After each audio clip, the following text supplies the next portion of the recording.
we're going to start section 3.1 on quadratic functions. And this is the beginning of material for test 3. So this will not be on Friday's test, quadratic functions. And the homework for this section will be due next Wednesday, as usual. Okay. I want to bring your attention to a couple of things on our Moodle site for those of you who may be less familiar with it. And make sure before you leave, if you haven't done it already, you pick up your study guide for test 2 on the back counter. Now, let's take a look at our Moodle site for a minute.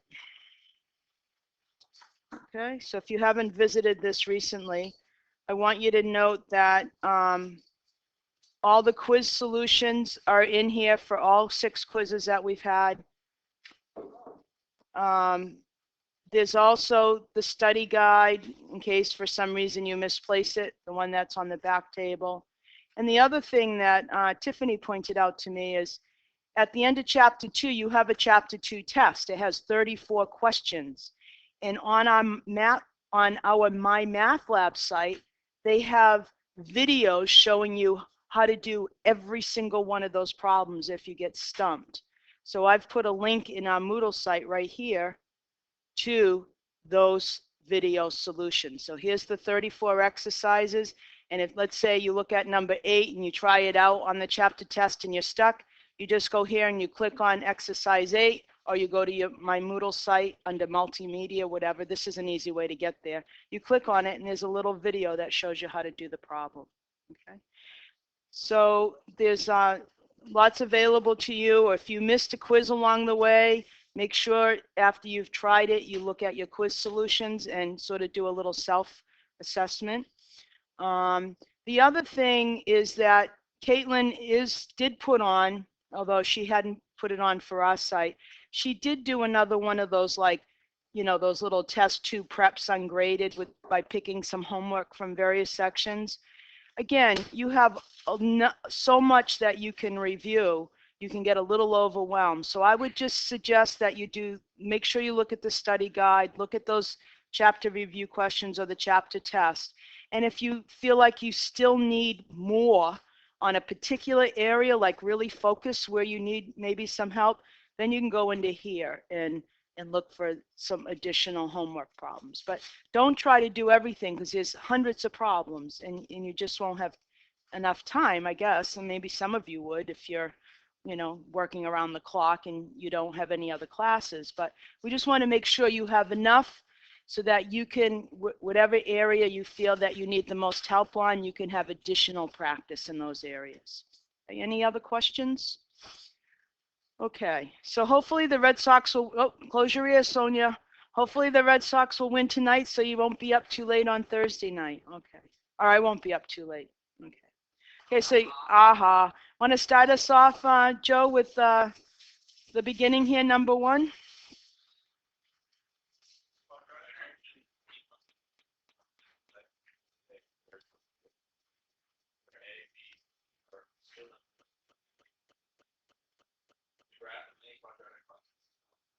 Okay, and what's a parabola shaped like? How would you explain the shape of a parabola? Like a U, okay? So it could be a U like this, or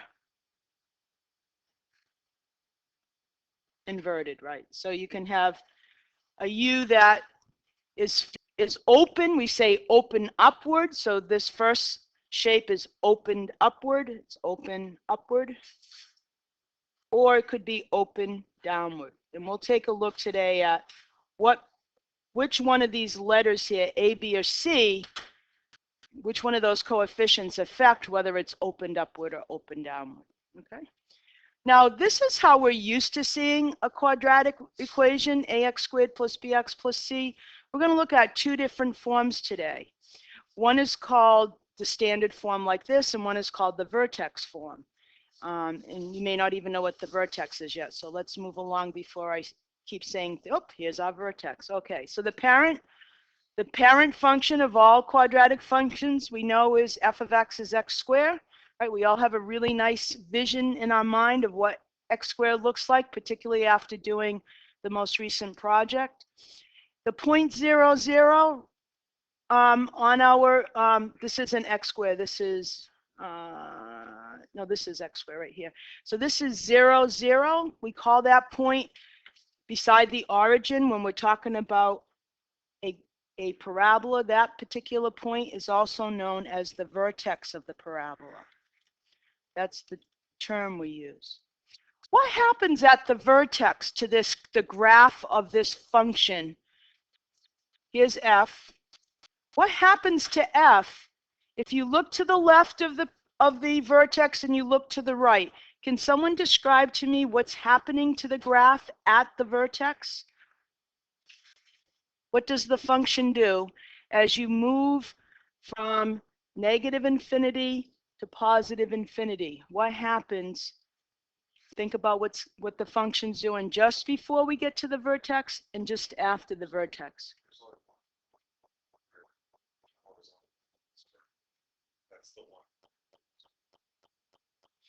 Okay, right. So we notice that if we perform the horizontal line test on this parabola, we know it's not 1-to-1, and that for every y value, for example, what Nathan noticed is that if you did a horizontal line test through, for example, the value 12, you would have 2 x's.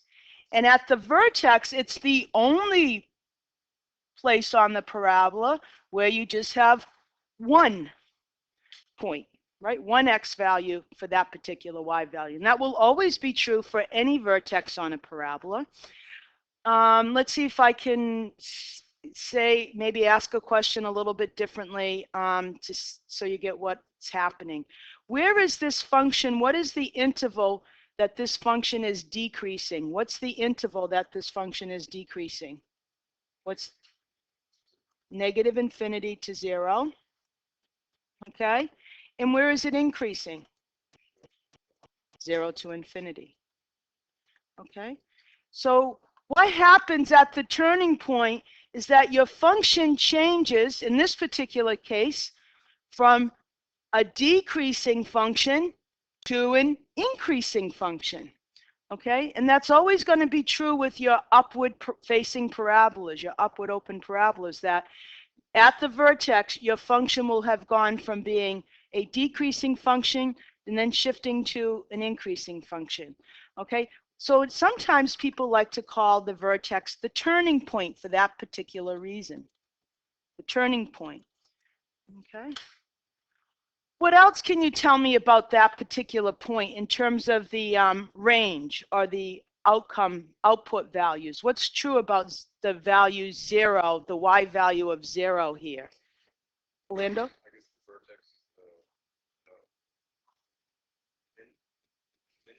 Minimum, right. Minima is plural for minimum, right. So also notice that our vertex is our minimum value. 0 is the smallest value in the range of all outputs.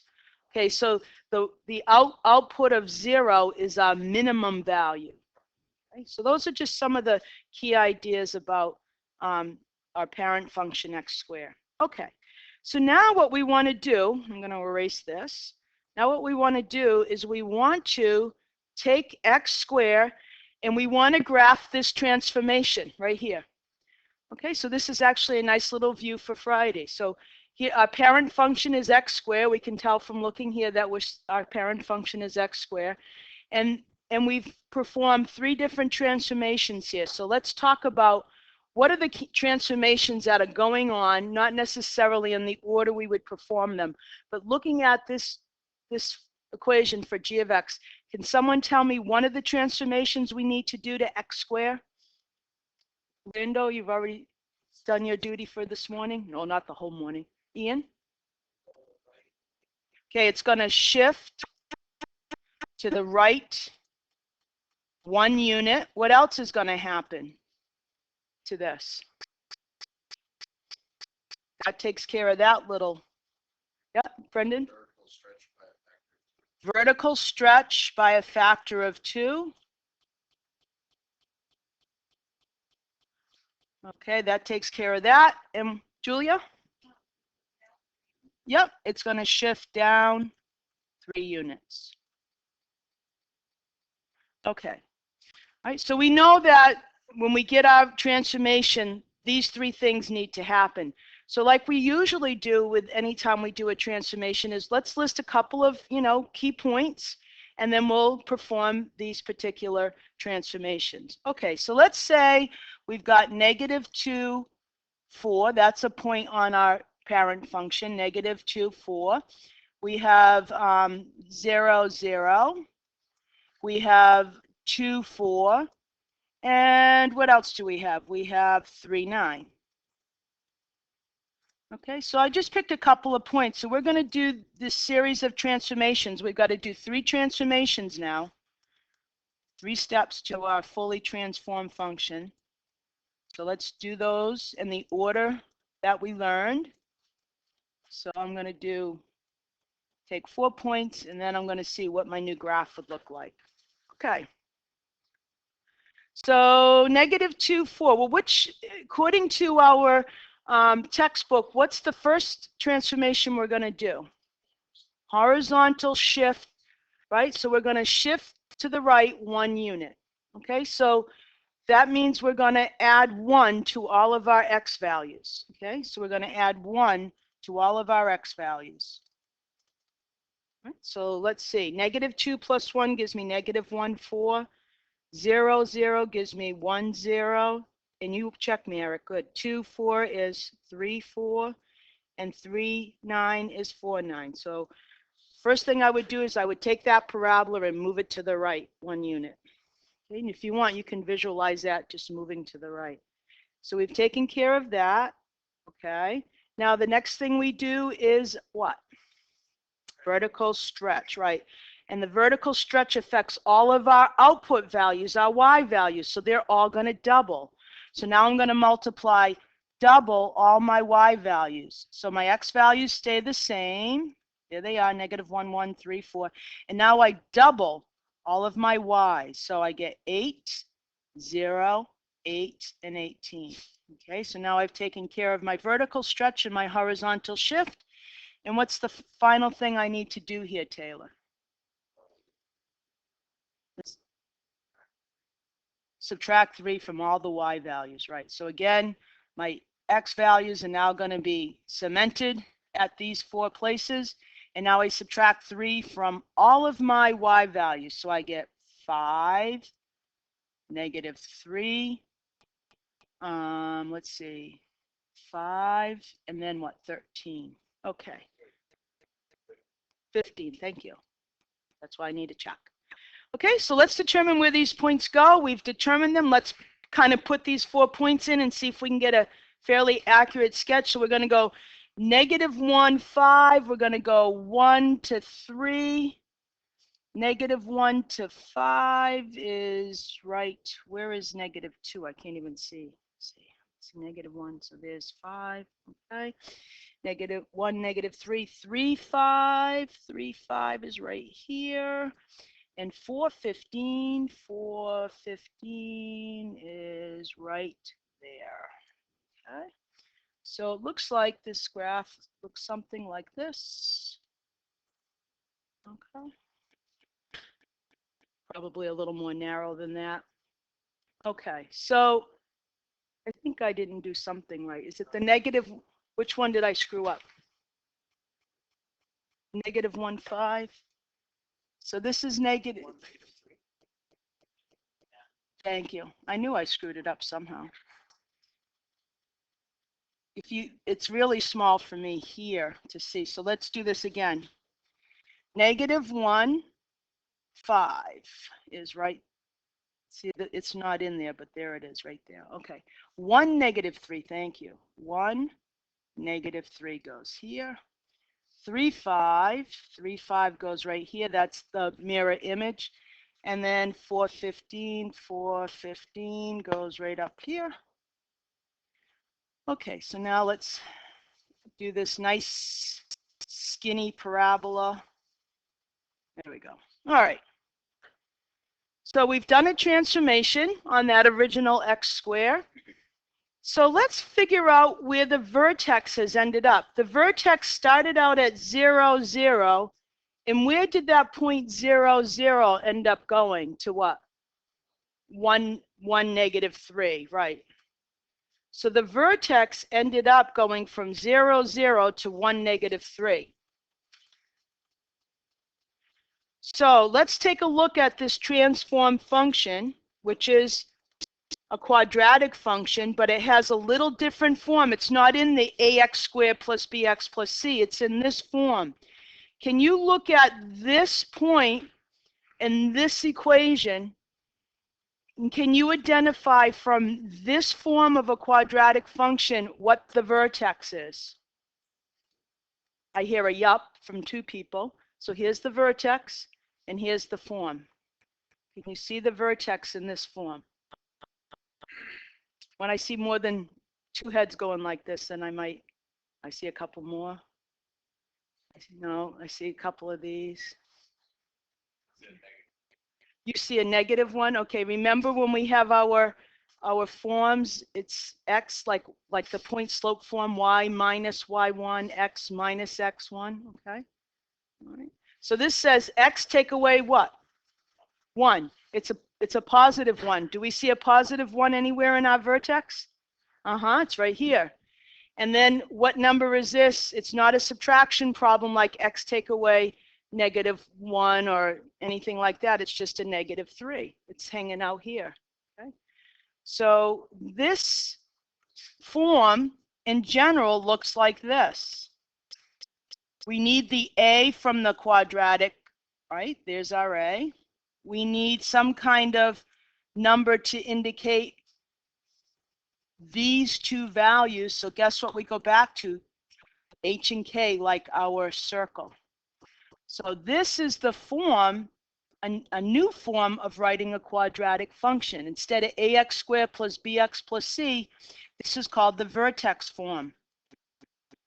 And the really neat thing about the vertex form is you can pluck off the vertex. If it's subtraction, you just read the number for h and this number for k. So if it's k is a negative number, you know you're shifting your vertex down. If k is a positive number, you know you're shifting that vertex up. So it works just like we normally think of with our transformations. If the vertex is shifting to the left, so h is a negative number, then this subtraction would become an addition. Okay? So the nice thing about this new form is that we can get the vertex right out of the formula itself, right out of the equation. Okay? So this is the one thing that really, our last book did this. I call this the vertex form. And I call the other form the standard form, the ax squared plus bx plus c. But so I think your book calls that form the general form, and this is the standard. It doesn't matter. If it's easier, it's fine with me if you want to call this the vertex form, because you see the vertex right in the formula. Okay. So what transformations from the graph does this standard form represent? Okay, so now in general, what would happen to x squared based on that transformation? It no longer has a value for a or a value for h or a value for k. But in general, what transformations happen to x squared if you're given this equation? So let's go through them again. So now instead of having specific values, we have a, h, and k. So tell me what happens to x squared when you look at that. What's going to happen to x squared? Orlando, you want to try all 3?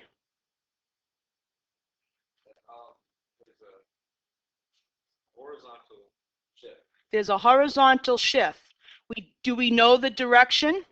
No. The horizontal shift, h units. Now, depending on the value of h, if h is positive, we go to the right, h units. If h is negative, we go to the left, h units. Okay, so we know there's going to be some kind of horizontal shift that goes on from our parent function x squared. Does someone else want to take on some other transformation other than the horizontal shift?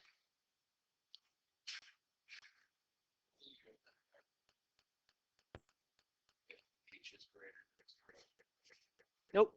It's horizontal. It works exactly the opposite of what you think. And we transform, right? Yep. Okay. All right. Okay. So, I thought of a little story about this yesterday. You know how sometimes having little stories help about vertical and horizontal stuff going on with your transformation? We talked about all your vertical stuff happens outside the function. So when we're outside of our parents' home, and if you don't live with your parents anymore, whatever, just imagine when you were living with your parents, okay? When you're outside your parents' home, you act exactly like what we think, right? But then when you go inside your parents' home, sometimes you act the opposite of who you really are, right? So that's how you might remember horizontal stuff and vertical stuff. A little story. That just came to my mind yesterday when I was trying to help a 107 student with transformations. Okay, what about K? K's hanging out there, Julia. Yep, that's going to be a vertical shift. So here's H. K is our vertical shifts. And in this particular case, because K is hanging outside there, if you have a positive K, and verticals act as we think we're outside, we can be who we are, really, right? So that goes up. And if K is negative, we go down K units, all right? So the last little piece of this we have to deal with is A. That's the number outside of the entire function. And so what if A is positive? If A is positive, it's a vertical stretch in what direction? Up or down? Up. So it's a vertical stretch up. Upward, right? Because now we're dealing just with parabolas, so we want to talk about whether they're stretching up or stretching down. If A is negative, it's a vertical stretch downward. What if A is a fraction? You're outside, you act exactly what you think. If A is a fraction, it's going to make your Y values what? Shrink, right. They're going to make them smaller, vertical shrink. Okay. And if A is a negative fraction, it's going to be a vertical shrink with your parabola open downward. Okay. So this stuff can be summarized in this little box for you, like to help you put it together. The standard form is convenient because it immediately identifies your vertex. It's H, comma, K. You look at H and K, you identify them. Okay. If A is greater than 0, the parabola opens upward. It's going to be stretched upward. And if A is negative, it opens downward. We sort of already covered this in the opening moments. I sometimes can get a little ahead of myself. If the absolute value of A is small, meaning A is like negative 1/5, its absolute value is 1/5, it's a fraction. What that means is that your transformation is going to be vertically compressed or shrunk. So that means your parabola is going to open slower. It's wider, okay? It's got a wider, flatter bottom.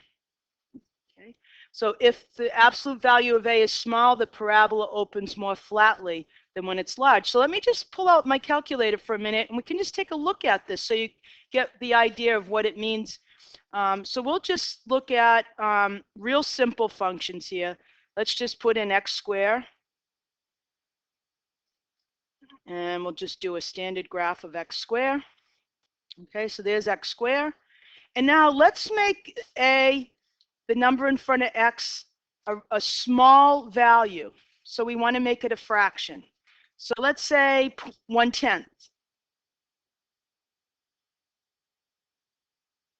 So you should imagine that all the y values have gotten much closer to the x-axis, so it's going to open a lot wider You see how wide it is, and you see how it kind of almost flattens out a little bit there. It almost looks like a horizontal line, but it isn't.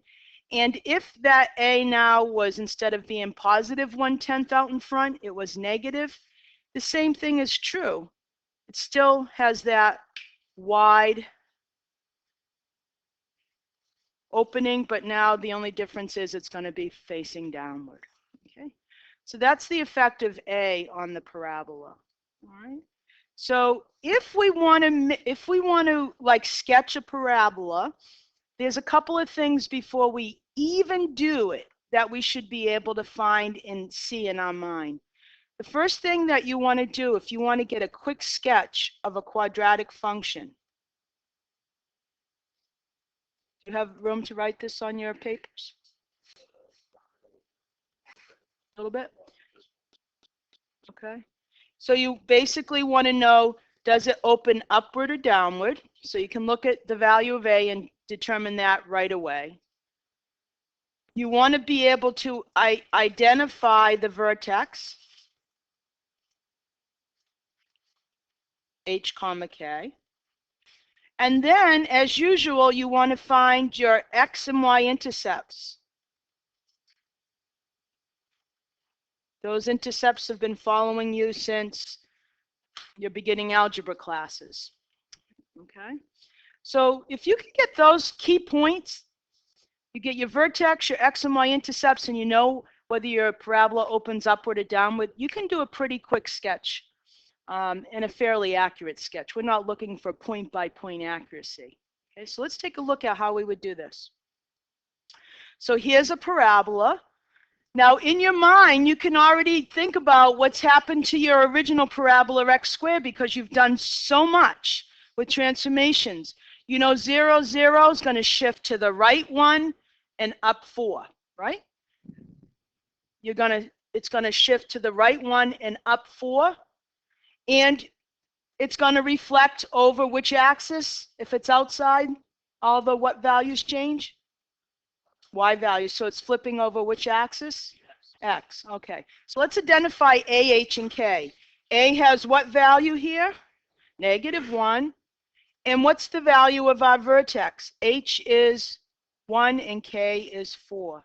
So this vertex from our original 0, 0 is going to go to the right 1 and up 4. Boom. I know where my new 1 starts right away. I know exactly that it goes to 1, 4. So I know my vertex is 1, 4. Does a parabola open upward or downward? Down, because A is negative. It's going to open down. And now I need to find my y-intercepts and my x-intercepts. So what's important about y-intercepts? Y-intercepts, x is 0. So I find the value of my function when x is 0. So I go in and I put a 0 where I see an x, and I figure out what my output would be. So 0 take away 1 is -1. -1 squared is 1. And then I take its opposite, and I add 4, and I get 3. So 0, 3 is my y-intercept. 0, 3. There we go. Because I know I'm going to be going down. Bless you. Okay. Well, if I'm opening up, it's the smallest. I'm right. I'm a sad face now, right? Yeah. Okay. Now find the x-intercepts. You don't like happy faces and smiley faces? I do. When you're negative, you're kind of sad. You're a sad person when you're negative, right? Okay. Find the x-intercepts of a parabola, if any. Not all parabolas have x-intercepts. Sometimes they're way up in the air like this or way down like this. So they don't always have x-intercepts. That's when you set your equation equal to 0, and when you use your quadratic formula, you get complex numbers, right? Not real numbers. Okay. X-intercepts, what's true about all x-intercepts? Y is 0, our output is 0. So we want to take our function and set it all equal to 0 because our y value is 0. So the first thing in your head, because Linda's drilled it in your head, is that when you have a quadratic, you have the potential of 2 zeros, 2 x-intercepts. two zeros of our function, or those are the same thing as two x-intercepts. We have a maximum of 2. So when we're taking the square roots of both sides, you got to remember that plus and minus deal. All right, so let's solve this equation. Well, the first thing I'm going to do is subtract 4 from both sides. I get -4 equals -1 times x minus 1 squared. I'm just putting the -1 out in front instead of the dash. Okay. I want to get my squared term all by itself. It has a number multiplying it. The number is -1. So I'm going to divide both sides by -1. And I get a +4 on my left side. And then I get the quantity x minus 1 squared. So to undo my squaring, what do I do to both sides? I take the square root. And when I do that, I get the absolute value of the thing underneath, and I get 2 over here. So I now take my absolute value equation and I say the stuff inside could equal a +2, or the stuff inside could equal a -2. I add 1 to both sides and I get 3, and I get -1. Okay, some of you will try to shortcut this method and just write x minus 1, and as long as you write the plus or minus 2 there, it's kosher with me. Okay, but you're going to forget it. So remember, the definition of the square root is the absolute value of what's underneath. That way you'll never forget the two answers. So this tells us that our x-intercepts are 3, 0 and -1, 0. So now you can go back to your parabola and you can identify those points. And now you can do a quick sketch. Again, you don't have to have every point matching exactly where it's supposed to be. But 3, 0 and -1, 0. So let me go back up here. We'll put 3, 0 in and -1, 0. And I know that this is a downward, it's a sad parabola, and then boom. Okay. Now this point that we found, 0, 3, and our vertex was 1, 4, correct? 0, 3. Parabolas have even symmetry. That means that because this has been shifted, our y-axis isn't the vertical line we folded over anymore. The vertical line is the vertical line that goes straight down through the x value of your vertex. That vertical line is called x equals 1. That's your line of symmetry, which means if you fold this parabola over that symmetry, you have matching values on the left and right side of that. So here's your, look, here's your y-intercept, 0, 3. How far is it away from 1, 4? How far is 0, 3 from 1, 4 horizontally? How many units? Just 1 unit. This point 0, 3 is 1 unit to the left. So if you go 1 space to the right of 1, 4, you're at 2. So you automatically know another point on your curve right there. You know that there's got to be a matching point to your y-intercept, the same distance from your vertex. So in other words, 1 unit to the left was 0, 3, so 1 unit to the right is 2, 3. That's always another point you can put in to know, like, see, remember here when we were sketching this, we had -1, 0, we had 0, 3, and then we had our vertex. And then we had our other x-intercept, but we didn't quite know where we went through there. So if you just match up your the point that's the mirror image of your y-intercept, it will give you kind of a nice place to head when you're doing your quick sketch. So you could add one other point to your list, and that would be the mirror image of your y-intercept. Okay? You don't have to do that. It's just sometimes some people like having a little more accurate sketch. So here we go. You got all the information you need. This is how you sketch a parabola. When it's in this form, when it's in this vertex form, or what your book calls a standard form, you can get a lot of information. But all parabolas don't come in this form. So let's see what we would do. Okay, so let's change this function to this form, from what the book calls standard form, I'm going to call vertex form as well, to the general form of a quadratic. So how do we make this look like a polynomial, ax squared plus bx plus c? How do we go from this form to this form? What do? I want you to take this expression and I want you to make it look like this. So what would you do if you had to do it out? You do some foiling, right? So look, a here, here's the good news. Whatever a is in this form, a is the same over here. You can always pluck a off and put it right here. That never changes. But we got to figure out what b, x, and c is, okay? A stays the same in both forms. That's the good news. Okay, so as Brendan just says, to go from the left-hand side to the right, I have to do some foiling. I have to square x minus 1. Okay, and we know x minus 1 times x minus 1 is x squared minus 2x plus 1. So I keep my negative 1 out in front of the whole thing, and when I square x minus 1, I get x squared minus 2x plus 1. Then I have this 4. So before I can add 4, I have to use my distributive property and multiply every single one of those terms inside the parentheses by negative 1, which is simply going to change the sign of each term. And then I add my 4 to it. So what does this give me? It gives me negative 1x squared plus 2x, and then negative 1 plus 4 is plus 3.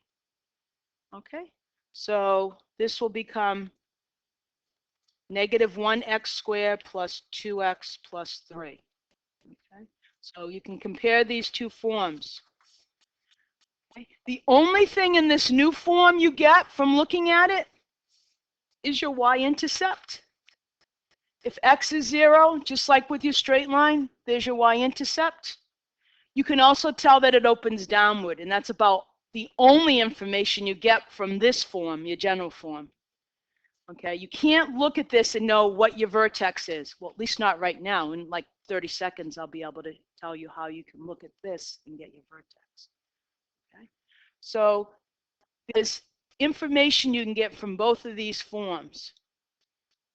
In terms of sketching your parabola, you really like this form.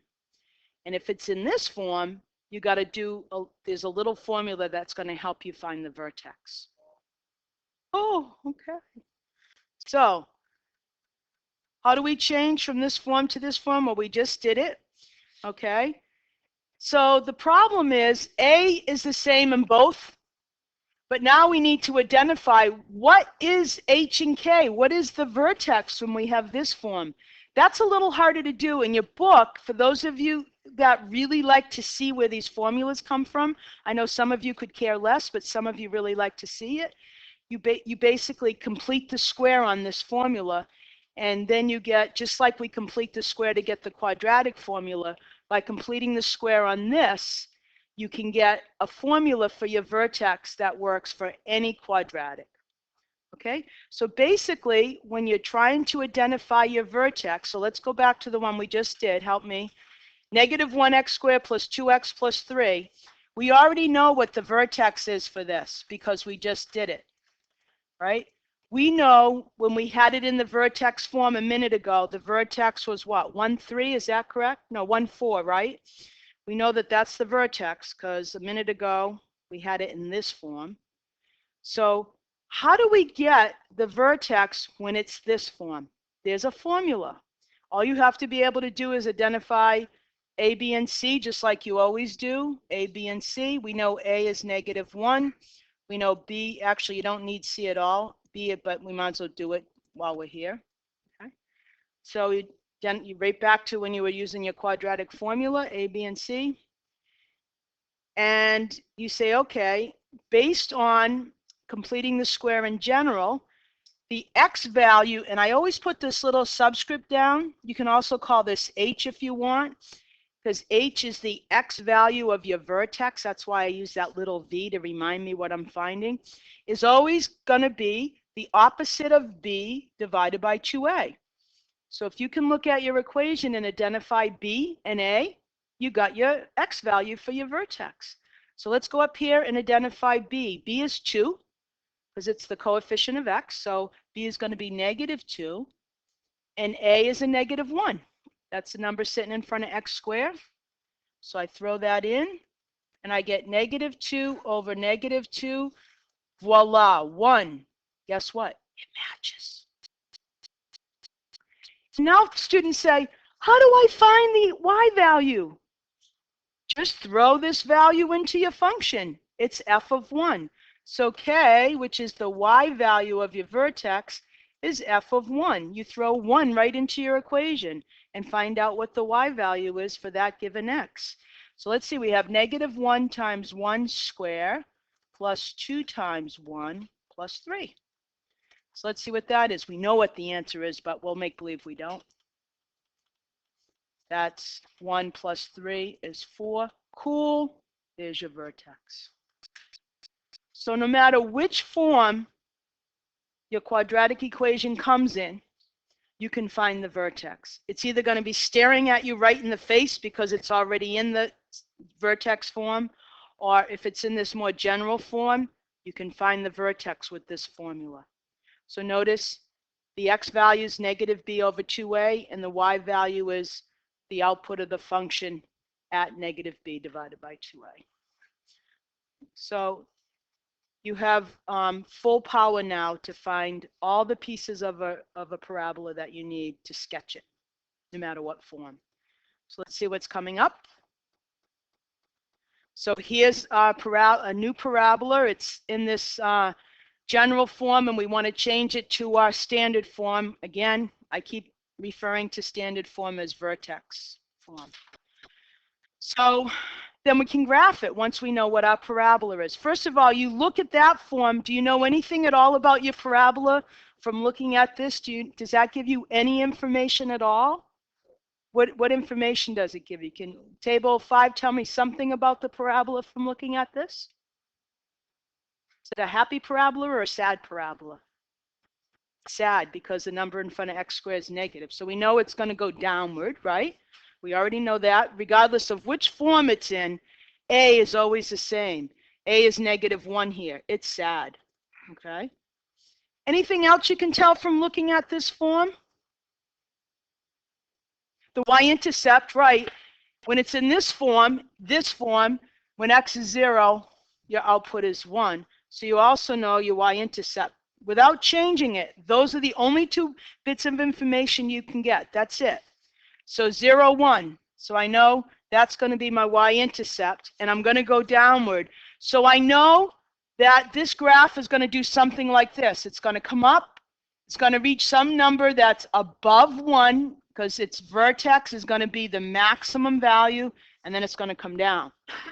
So now the key is finding my x-intercepts and finding that darn vertex. How are we going to find the vertex? How are we going to find the vertex? Yeah, we got to convert it, but how do we find the vertex first? How do we find the x value of vertex, which is the same as h? Yeah, the b over 2a, the opposite of b over 2a. Okay, the opposite of b over 2a. So let's identify b and a. We've already identified a is -1 and b is what? 4 here, right? B is 4. So we get -4 over -2, which is 2. So I already know half of my vertex. Now I got to find k. Okay, so to find k, I plug 2 into my equation, and I see what comes out to find k. So f of 2 is the opposite of 2 squared. Notice where the 2 goes. It's inside the parentheses. It's a +2. The negative is on the outside because this is -1 times x squared. So it's the opposite of 2 squared plus 4 times 2 plus 1. So what does that give me? -4 plus 8 plus 1, which is 4 plus 1, which is 5. So my new vertex is 2, 5. So notice I go over to 2 and I go up to 5. That meets with what I would expect. I know my vertex has to be higher than my y-intercept. It's got to be higher. So I go to 2 and I go up to 5. So far I've got a pretty good idea, and I know that there's going to be this vertical line that goes straight down through x equals 2, where my parabola will be symmetric. This is called the line of symmetry. The line of symmetry, that's what I'm going to get to fold my parabola around. In this case, it's x equals 2. I go right down through 2. Can I get the point on the other side that corresponds to my y-intercept? So my y-intercept is 0, 1. So I'm 2 spaces to the left of my line of symmetry. So if I go 2 spaces to the right, I'm going to be at exactly the same height as my y-intercept. So I can get another point. Here it is. 4, 1. So 0, 1 is my y-intercept. 4, 1 is going to be a point that's symmetric to it. Okay. So now you say, hey, I'm in pretty good shape. I just have to find where I go through my x-axis. So that's called your x-intercept, or the zeros of your function. Remember, those were the zeros. So we set the function equal to 0. Here's our function. We set it equal to 0, and we solve. Okay. So there's no way you can factor this, so you use your quadratic formula. So you should expect irrational answers, and or maybe complex, but in this case we know it's going to cross the x-axis. So we're going to have to estimate where these x-intercepts are. So let's use the quadratic formula. X equals the opposite of b plus or minus the square root of b squared minus 4 times a times c, all over 2 times a. Okay, so that becomes -4 plus or minus the square root of 16 plus 4, which is the square root of 20, all over -2. Square root of 20 is the square root of 4 times the square root of 2, 5, which simplifies to 2 square roots of 5. So we get -4 plus or minus 2 square roots of 5, all over -2. We got a 2 that's common all the way around, or a -2, however you want to think about it, but this simplifies to, well, some people who have trouble simplifying it, if you just write it out like this, you just take that -2 and put it under both terms. You can do it this way. You see that this becomes 2 plus or minus the square root of 5. So those would be your exact x values: 2 plus the square root of 5, comma 0, and 2 minus the square root of 5, comma 0. That would be your x-intercepts exactly. But I need to estimate now because I need to put my little dots on the x-axis. I want to get a quick sketch. So when you calculate it, just do a real quick estimation of what those two numbers are. So let's see, we've got, let's clear this all out. Quit. Let's clear everything. 2 plus the square root of 5 is 4.23606, so we'll just say 4.20 approximately now. And now we do 2 take away the square root of 5. 2 take away the square root of 5 is -0.2. Okay, so now I go up to my my parabola and I put those in. So we have, I'll bring that back down for those of you. So -0.2 is real close right here. I can't even get it that close. And 4.2 is about right there because my pen is very fat. And then you just, boom, there you go. You're done. So let me go back for those of you who are still trying to get that. Okay, so you've done your sketch. Life is good. Okay. 2 plus the square root of 5 gives me one of my x values. 2 take away square root of 5 gives me my other x value.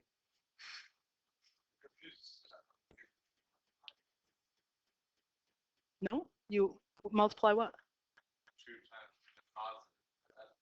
It's 2 plus or 2 add square root of 5, 2 take away square root of 5. That's a quadratic formula. Plus or minus. Okay? Other questions? All right. So no matter what shape your original equation comes in, you can do a quick sketch. Sometimes it's a little more work because you got to find the parabola, but it's really just a few key points and you sketch a parabola. Okay? You can always check your answer too with your graphing calculator. Just to make sure you're in the right place. In fact, speaking of which, how do you find the zeros again on your graphing calculator? Or the x-intercepts? Yeah, so let's put this function in. What was it here? Let's go up and put that original function in. It's what? Negative x squared. So negative 1 times x squared, just in case you want to see how your calculator can help you, plus 4x plus 1. Okay? Now, you can either use your table and hope that you can get your 0, but in this case, with these irrational numbers, it's going to be tough. So I would do a zoom 6 and graph it. And there it is. Okay. And, yep, you can. I just always do zoom 6 because I never know what I've graphed before that. Then you hit second calc and you say, find my zeros for me. Well, to the left of this first 0, I'm going to just write -2 because that's a number to the left. A number to the right of that, +1. And then I let my calculator do the guessing. And there I am, -0.26068. Okay, that's 2, take away the square root of 5. This is an estimate. Let's find my second x-intercept, second calc. I'm going to now take the other 0. So I pick a number to its left. Let's see, 1, 2, 3. 3 is to the left of that x-intercept. I pick a number to the right. I'm just going to pick 7. That's out there, 7. Hit my guess, enter. And there's my 4.23608. That's 2 plus the square root of 5. So if you're doing some work and you're not sure of your answers, you can always use your graphing calculator to find your x-intercepts for you. Okay. Now guess what? You can also find the vertex. Watch. What's the vertex here? Is it the highest point on the curve or the lowest? Highest. So we call that the max. Cool. So maybe there's a max here. Oh, baby, look at that. Wow. So to the left of that point is 0. I'm just picking a number off the top of my head. To the right of that point is 5. Enter guess. Voila, 2, 5. Okay. Notice it has 2.000011. That's 2. They have all these, the calculator does all these, they're not as smart as we are, the calculators. They do all these estimations very quickly. So 2, 5. Okay. Which is what we found, 2, 5 right there. Okay. All right, so let's take a look at some of the features of why we want to do parabolas. And this, notice we've been given the equation and then we've been graphing the parabola. What if I give you a parabola and you got to come up with the equation? Well, this is no different. It's going to feel different, but it's no different than when you come up with the equation for a line.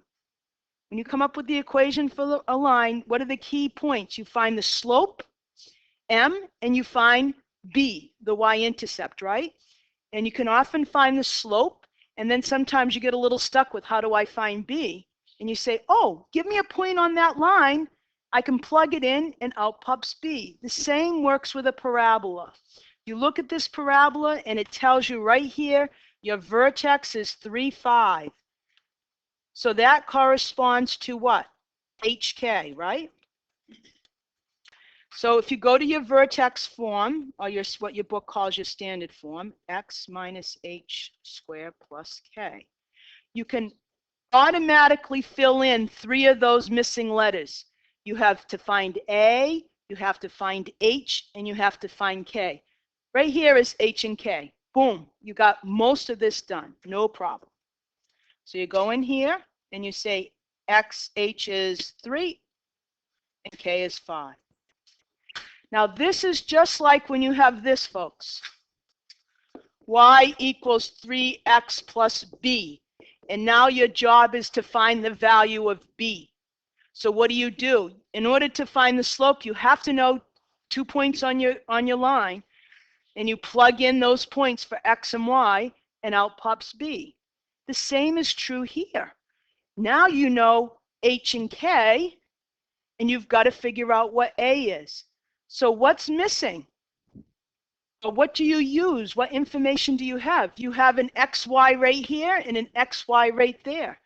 So you say, if X is 0, what's my Y value? 23. That's F of 0. F of 0 is your Y. So you could pick this point, 623, but 0 is such a nice point to use in calculations.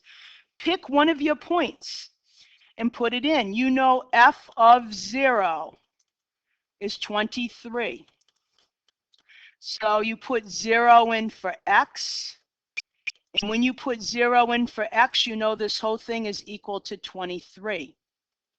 So guess what? You now just solve that equation, okay, for A. So let's do it. 23 equals A times negative 3 squared plus 5. 23 equals 9 times A plus 5. So now it's a baby linear equation to solve. You subtract 5 from both sides. 18 equals 9A, and A equals 2. So now you have everything you need to write the equation for this parabola. So F of X, A is 2, H is 3, and K is 5. Boom. You're done.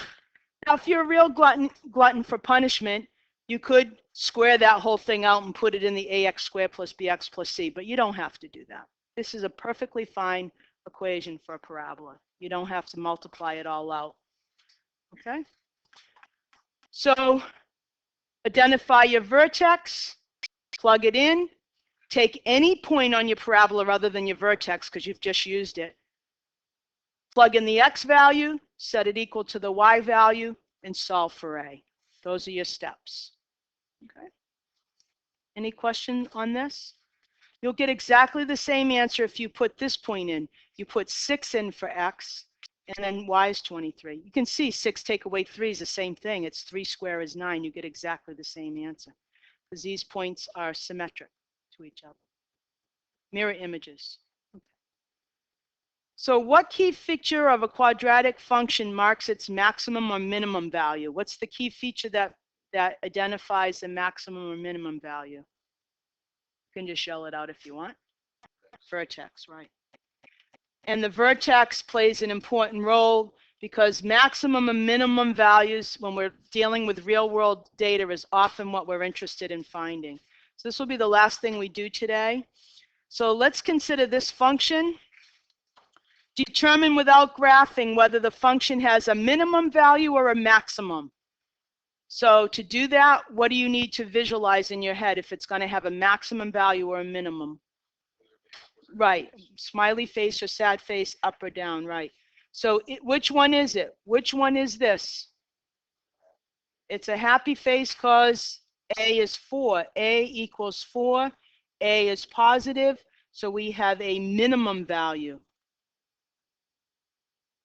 So whatever your Y value is at that point, that's your smallest value in your entire range. That's what I'm interested in finding. Or my maximum value when we have a downward facing parabola open. Let's find what this minimum or maximum value is and where it occurs. Where it occurs is the answer is your X or H value, right? Where it occurs is your X or H value, bless you. Your minimum or maximum value is your K value or your Y value of your vertex. Okay, so how do we find the X value for our vertex, which is H? It's negative B over 2A. This is where our vertex is going to occur, our minimum value here. So we get 16 over 8 at 2. So it's going to occur at X equals 2. And now what is my minimum value for this entire function? Let's find out. Let's put that in. Let's find F of 2 and see what our output, our Y value of my vertex is. So we do 4 times 2 squared minus 16 times 2 plus 1,000. Okay. Oh, good. You already did it. 994. 984. Okay. So if you do that arithmetic out, you get 984. So this particular quadratic has its lowest point at 984. So you're sitting way up here, woo, way up there, right? You're seeing way up there in the air, okay? And then you know your parabola opens upward, all right? You know it's going to go through 0, 1,000, so you're going to go through your y-axis at 0, 1,000. Okay, so what would be the function's domain and what would be its range? So the domain for any polynomial function, here's a polynomial function, all of its exponents are non-negative, they're all nice integers, excuse me, all positive integers are 0. So what's the domain for any quadratic function? Negative infinity to positive infinity. There's no restrictions on it at all. Just you're free to roam along that x-axis, and because you don't have a denominator to worry about, and you have no even roots to worry about. It's great. Polynomial functions are great. Where does the range begin? What's the smallest value of your range? The vertex, right, you're 984. So this goes 984 to infinity, right? So 984 is your smallest value, and it just increases from there. Okay. Any questions on looking at an equation like this and finding the minimum value or the maximum value? Notice you're not really that interested in where it occurs. When you're asked for the maximum minimum value, you're like focusing right there. All right, that's your maximum value, 984. Excuse me, your minimum value, 984. Okay, we got one application to do. Actually, we got two, but I'm only going to do one with you. I want to do what would be more like a word problem one with you. This one is just literally doing what we just did, taking out negative b over 2a, and you get your answer. So to get the maximum height and how far it is, you do your x vertex negative b over 2a. You do that division, and then you plug that answer into your function and get the maximum height. That's just what we just did. This is also in your book. So let's do this one, though, because this is where students can say, oh, I could have used a little more help with this one. Farmer has 400 feet of fencing to enclose. This is a very standard type question you get at this point. You may have seen some of these before. To save money, he intends to use the bank of a river as a boundary. So here's the river. Wouldn't it be nice if you lived on a river, and you're going to take 400 feet of fencing, and you're going to enclose a little rectangular corral for your pigs or your horses or sheep or whatever you have, goats, whatever. All right? So what's that 400 feet referred to as a geometric measurement? What is the 400 feet? Perimeter, right? So this is the perimeter. Okay? And usually with the perimeter, we have what? 2 lengths and 2 widths, right? But we don't have 2 lengths and 2 widths anymore because we're using the river as a boundary. So find the dimensions that would enclose the largest area. Hang on, okay? So you say, okay, I'm going to let this dimension be x, okay? That dimension be x. So how do I identify that right there? What is the length of that? Question mark. How are you going to figure that out? 400 is your total. Take away what? 2x, right? So if you know how long these two sides are, you double it. If you know x is 20, for example, you would double it and get 40 because you got 2 of them. Subtract it from 400, and that's your other side. So let's call this the length of the fence in feet, and we're going to call x the width of the fence.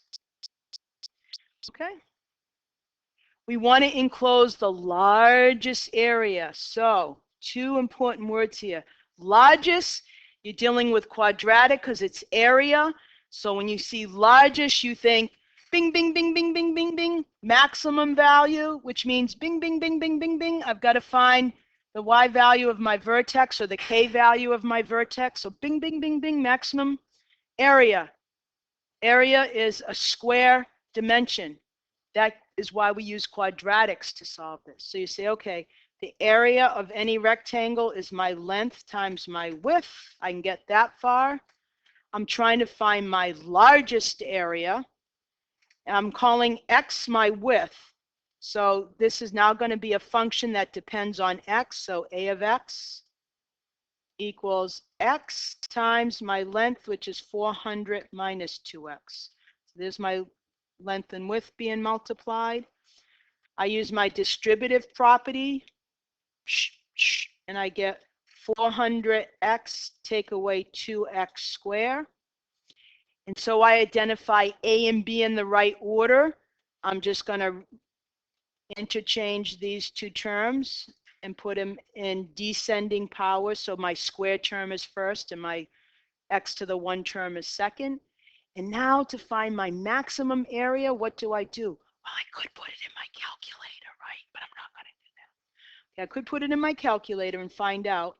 But to find my maximum area, that's the k value if I have my vertex, right? And to find my k value, I need to find my h value first, which is the x value of my vertex. So let's do that. What is the x value of your vertex? It's negative b over 2a. B is 400. A is negative 2. So I get 400 over 4, which is 100. So now you have two choices. You can plug 100 into your formula, or you could just go back here to your picture. You can say, oh, x is 100. So I've got 100 feet of fencing here and 100 feet of fencing here. I've used 200 feet of fencing. So what's left over from 400? 400 minus 200 is 200 feet. So now you can say, okay, 200 feet by 100 feet, right? And if you multiply those two numbers, you get 2 times 10 to the 4th, or 4 zeros. And your answer would be here, square feet. Or you could plug it right back in, A of 100, and get your y value. You can go right back to your formula. Negative 2 times 100 squared plus 400 times 100. Okay? And that's going to be negative 20,000 plus 40,000. But once you have your x, you can just go right back to your little picture and get your y out real easy, and then you multiply them. But here's how you find your area, just plugging it in and finding your area. So your maximum area is what you're looking for, and that's this value right here. Okay. So we got a couple minutes left. I'm going to close that for today. And if you notice you have a little activity at the end of this, that's what you can work on over the weekend between Friday and Monday. Okay. I'm not going to collect it and to make sure you've done it like I did back on test 1. Just know that that's material you need to work on. The answers, I hope, are given at the end.